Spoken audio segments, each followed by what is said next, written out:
नमस्कार, मैं रूपाली और आप देख रहे हैं जेटी न्यूज। गुजरात की राजधानी गांधीनगर से करीब 500 किलोमीटर दूर द्वारका जिले के बेट द्वारका में क्या देश के खिलाफ कोई साजिश रची जा रही थी? क्या आने वाले गुजरात चुनाव में कुछ गड़बड़ करने की कोशिश चल रही थी?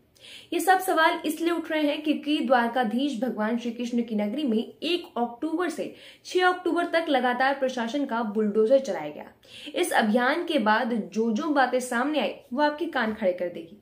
जिस जगह पर प्रशासन का बुलडोजर चलाया गया, दरअसल वो चारों तरफ से समंदर के बीच घिरा हुआ एक टापू है, जहां पर जाने के लिए सिर्फ बोट ही एक सहारा है।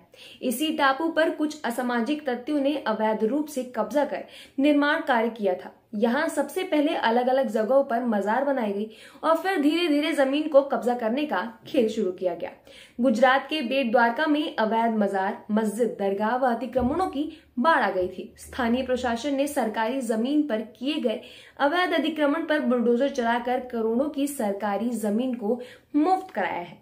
राज्य के पर्यटन मंत्री पुण्येश मोदी ने ट्वीट कर इस अभियान का समर्थन किया था तथा आंकड़ों के हवाले से बताया कि श्री कृष्ण की नगरी में विधर्मियों की स्थलों की संख्या तेजी से बढ़ रही है।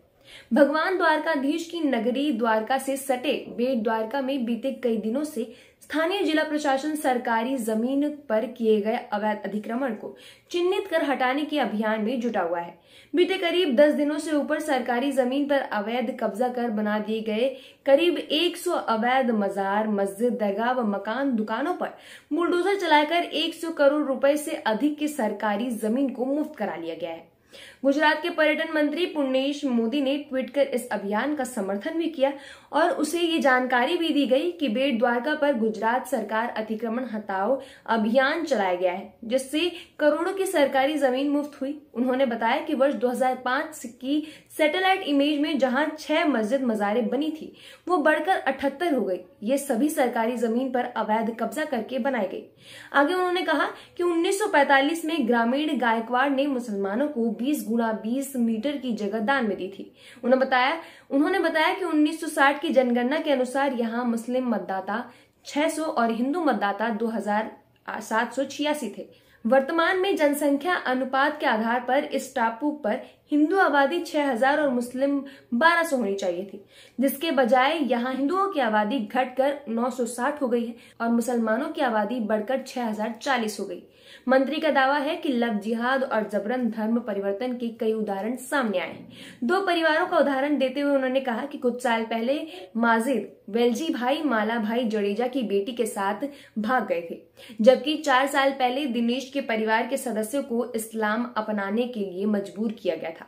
बेट द्वारका में रहने वाले बहुसंख्यक मुस्लिम परिवार ने अपनी बेटी की शादी पाकिस्तानियों से कर दी है और पाकिस्तान की कई लड़कियों की शादी यहाँ बेट द्वारका में हुई है। ये स्थल अब तस्करी का भी केंद्र बन गया है। हाल ही में कच्छ के कोटेश्वर में पकड़ी गई 1600 करोड़ का मादक पदार्थ पकड़ा गया था, जिसमें बेट द्वारका रमजान पलानी को 6 पाकिस्तानी तस्करों के साथ गिरफ्तार किया गया था। आज के हमारी इस वीडियो में बस इतना ही। अगर आपको ये वीडियो और ये खबर महत्वपूर्ण लगी हो तो इस वीडियो को लाइक करें, शेयर करें और ऐसे ही तमाम खबरों से जुड़े रहने के लिए देखते रहिए जेटी न्यूज। अगर आप हमारे चैनल पर नए हैं तो इस चैनल को सब्सक्राइब करना ना भूलें और नोटिफिकेशन के लिए बेल आइकन जरूर दबाएं। धन्यवाद।